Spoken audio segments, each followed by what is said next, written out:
नमस्कार दोस्तों, स्वागत है आपका वीएफएक्स वाला ज्ञान यूट्यूब चैनल पे। और आज की इस वीडियो में हम बात करेंगे इलस्ट्रेटर एप्लीकेशन के बारे में। तो जैसे ही आप इलस्ट्रेटर ऑन करते हैं यार, इलस्ट्रेटर आपको वेलकम करता है, वेलकम टू इलस्ट्रेटर के नाम से। ओके, तो देखिए, इलस्ट्रेटर एक बहुत ही जबरदस्त और एक अच्छा एप्लीकेशन है वेक्टर ग्राफिक तैयार करने के लिए। और एज अ वीएफएक्स आर्टिस्ट आपको ये सीखना क्यों ज़रूरी है इस चीज़ को भी समझ लें, क्योंकि आप जब माया पे या 3ds मैक्स पे वर्क करेंगे तो वहाँ पे इलस्ट्रेटर का भी एक अच्छा खासा इम्पोर्टेंट रोल होता है। तो देखिए, सबसे पहले इलस्ट्रेटर पे जब हम बात करें तो इलस्ट्रेटर ऑन करने के बाद आपको यहाँ पे टॉप में मेन्यू बार मिलता है। अभी आपका जो ड्यूटी है वो ये है कि आप सारे मेन्यूज़ को एक बार कम से कम ज़रूर जा कर के देखें, ताकि कोई भी ऑप्शन आपसे चूके ना और आप उस हर एक ऑप्शन को अपने दिमाग में सेट करके रख सकें। तो फाइल मेन्यू पे जाएँ, एडिट पे जाएँ, ऑब्जेक्ट पे जाएँ, टाइप पे जाएँ, सेलेक्ट पे जाएँ, इफेक्ट पे जाएँ, व्यू पे जाएँ, विंडोज़ पे जाएँ और हेल्प पे जाएँ। सारे मेन्यूज़ को आप एक बार चेक ज़रूर करें। इसके बाद जस्ट राइट साइड में आप देखेंगे तो मिनिमाइज, रिस्टोर या मैक्सिमाइज और क्लोज का बटन मिलता है आपको। यहाँ पे एडोबी इलस्ट्रेटर का आइकन या लोगो आपको दिखाई देता है।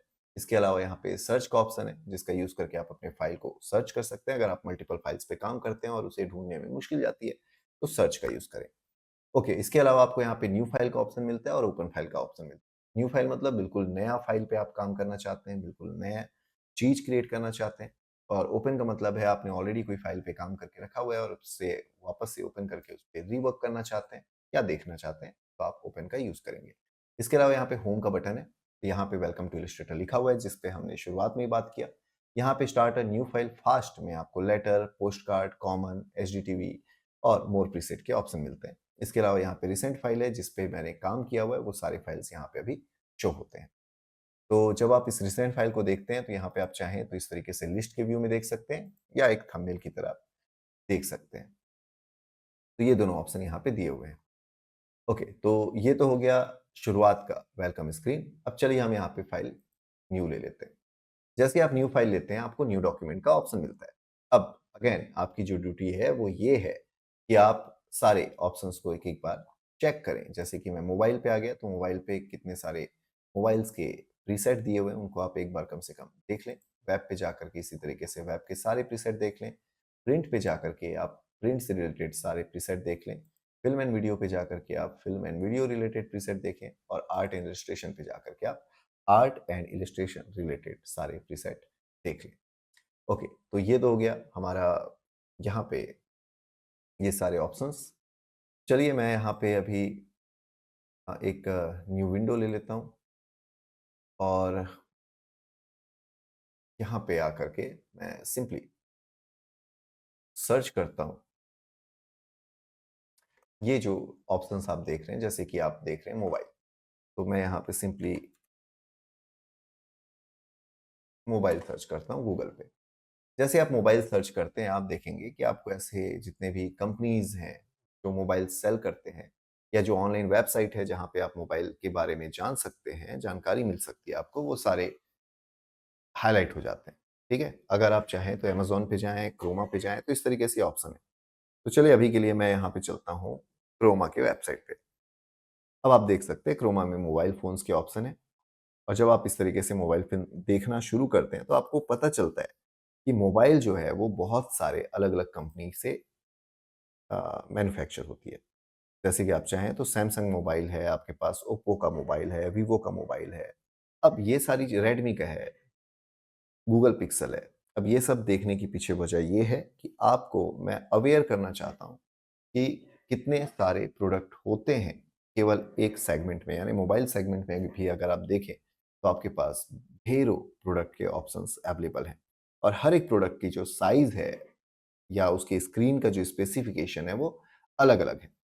तो सेम वैसे ही जब आप इलस्ट्रेटर पे आते हैं और मोबाइल के ऑप्शन को लेते हैं तो आप देख सकते हैं अलग-अलग मोबाइल के हिसाब से यहाँ पे उसका साइज़ स्पेसिफिकेशन दिया हुआ है। जैसे सरफेस प्रो 3 में 2160 1440 का रिज़ॉल्यूशन दिया हुआ है। वहीं अगर हम बात करें आईफ़ोन एक्स पे तो 1125 2436 है और अभी मैं इलस्ट्रेटर का लेटेस्ट वर्ज़न यूज़ नहीं कर रहा हूँ, इसलिए जो लेटेस्ट मोबाइल है उसके प्रीसेट आपको यहाँ पे अवेलेबल नहीं होंगे।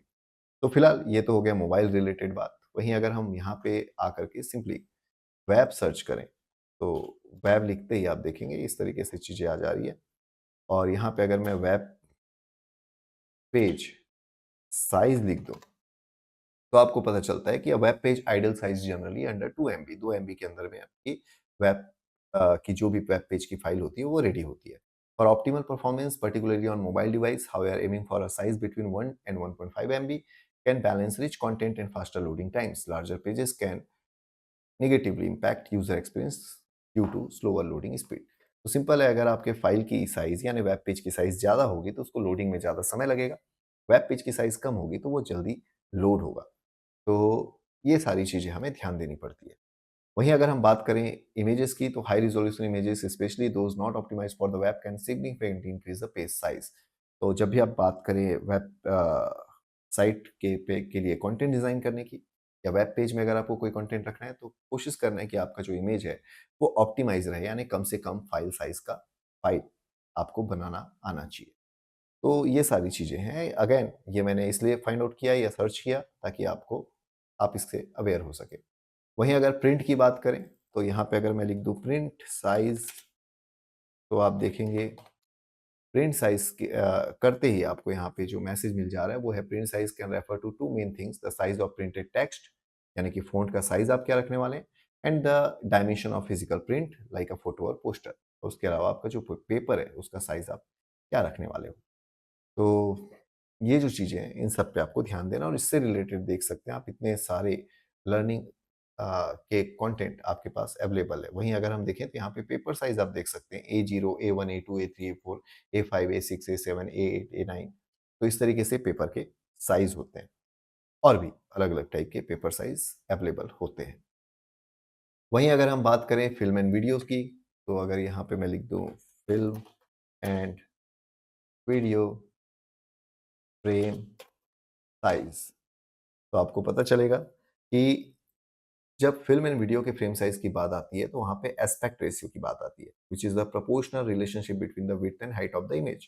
Common film aspect ratio include a 1.85:1 and 2.39:1 for cinematic widescreen, while video format often use 4:3 older है, and the widely adopted 16:9 high definition, यानी कि जहाँ पे भी आप देखेंगे HD वीडियो की बात हो रही है वहाँ पे हम 16:9 का यूज़ करते हैं। वहीं अगर आप सोशल मीडिया की बात करें, जैसे कि इंस्टाग्राम के रील हो गए या यूट्यूब के शॉर्ट्स हो गए, तो वहाँ पे आप वर्टिकल रेशियो लेकर के चलते हैं 9:16।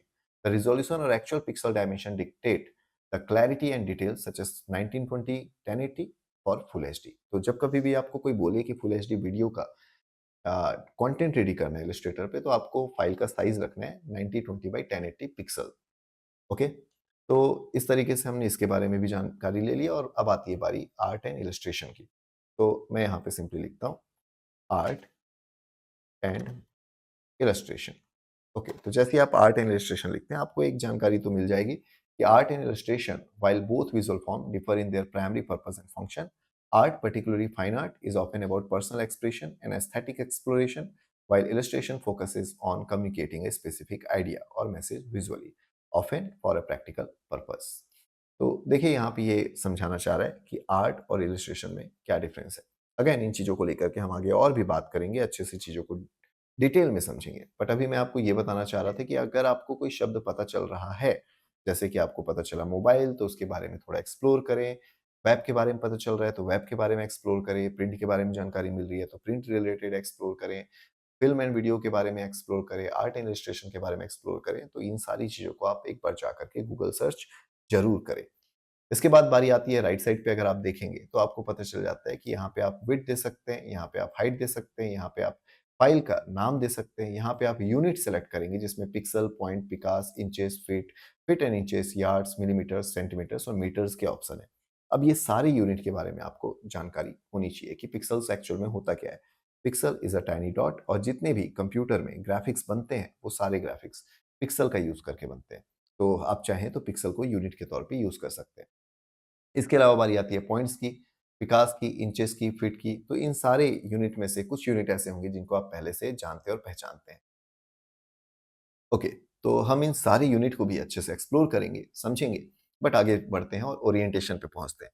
अब ओरिएंटेशन में जब आते हैं, तो अब आपको ये समझना है कि जब आप पेपर पे डिज़ाइन तैयार करते हैं या फिर जब भी आप कोई डिज़ाइन तैयार करते हैं इलस्ट्रेटर पे, तो उसका ओरिएंटेशन या तो पोर्ट्रेट हो सकता है या लैंडस्केप हो सकता है। पोर्ट्रेट कहने का मतलब है जिसका विड्थ ज़्यादा हो और हाइट कम हो।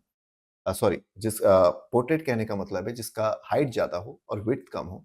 वहीं अगर हम लैंडस्केप की बात करें तो जिसका विड्थ ज़्यादा हो और हाइट कम हो, ऐसे इमेज को हम लैंडस्केप कहते हैं। इसके अलावा आर्ट बोर्ड वो एरिया है जहाँ पे हम अपना डिज़ाइन रेडी करेंगे। तो चलिए अभी इन सारी चीज़ों को हम समझने वाले हैं। अब आगे बढ़ते हैं ब्लीड। ब्लीड पे अगर आप देखें तो टॉप, बॉटम, लेफ्ट और राइट इस तरीके से ब्लीड का ऑप्शन दिया हुआ है और ये जो बटन आप देख रहे हैं, ये बटन अगर आप ऑन रखते हैं तो जैसे कि अभी ये ऑन है, तो अगर आप एक वैल्यू पे चेंज करते हैं जैसे 2, तो आप देखेंगे सारे वैल्यू जो है वो 2 हो चुके हैं। वहीं अगर आप इसे ब्रेक कर दें, तो आप देखेंगे एक को अगर आप 10 करते हैं, तो बाकी एज़ इट इज़ रहता है और आप मैनुअली बाकी वैल्यू को आप चेंज कर सकते हैं। इसके अलावा यहाँ पे एडवांस्ड ऑप्शन का जो बटन है, इस पे क्लिक करने पे या ड्रॉप डाउन एरो पे क्लिक करने पे आपको कलर मोड का ऑप्शन मिलता है। इलस्ट्रेटर आपके लिए आरजीबी कलर और सीएमवाई के कलर 2 कलर मोड प्रोवाइड करता है। आगे हम इसको भी डिटेल में जानेंगे। इसके अलावा यहाँ पे रेस्टर इफेक्ट में आप देखेंगे तो आपको 36 पीपीआई से लेकर के 300 पीपीआई तक का यहाँ पे रेस्टर इफेक्ट का ऑप्शन मिलता है। इसके अलावा प्रीव्यू मोड है जिसमें डिफॉल्ट है, पिक्सल है और ओवरप्रिंट का ऑप्शन दिया हुआ है। मोर सेटिंग पे जाने पे आपको इस तरीके से और भी सेटिंग के ऑप्शन मिल जाते हैं, जिसमें आपको मिल जाता है टेम्पलेट का भी ऑप्शन। ओके, चलिए अभी इसको कैंसिल करते हैं और कोई भी एक ऑप्शन लेकर के, जैसे प्रिंट पे मैंने ले लिया A4 और कर दिया क्रिएट। ठीक है? तो ये है इलस्ट्रेटर का बिल्कुल शुरुआत का पार्ट। तो अगर आप इलस्ट्रेटर को अच्छे से सीखना चाहते हैं, तो यहीं से शुरुआत करें। इलस्ट्रेटर ऑन करें, सारे मेन्यूज़ को चेक करें, हर एक ऑप्शंस को जब आप फाइल न्यू लेते हैं, तो उनको चेक करें, गूगल पे जाकर के थोड़ा एक्सप्लोर करें और जितना ज़्यादा नॉलेज आप ले सकते हैं, केवल इतने कंटेंट से उतना ज़्यादा नॉलेज लेने की कोशिश करें। क्योंकि अगर आप बहुत ही अच्छे से इलस्ट्रेटर सीखना चाहते हैं, if you want to become a very good graphic designer, then आपका जो तरीका है वो इसी तरीके से ही आपको सीखना पड़ेगा। इस चीज़ को आप ध्यान रखें। मैं कोशिश करूंगा कि इलस्ट्रेटर से रिलेटेड सारे वीडियोस मैं इस चैनल पे लेकर के आऊं, ताकि आप डिटेल में और डेप्थ में इलस्ट्रेटर को सीख सकें। और इसके लिए आप इस चैनल को कर दें सब्सक्राइब, वीडियो को कर दें लाइक और कैसा लगा आपको ये लर्निंग, ये मुझे कमेंट करके ज़रूर बताएं। आगे आने वाली वीडियो में हम और डिटेल में इन सब चीज़ों पे बातें करेंगे। तब तक के लिए लेते रहें वीएफएक्स वाला ज्ञान। धन्यवाद।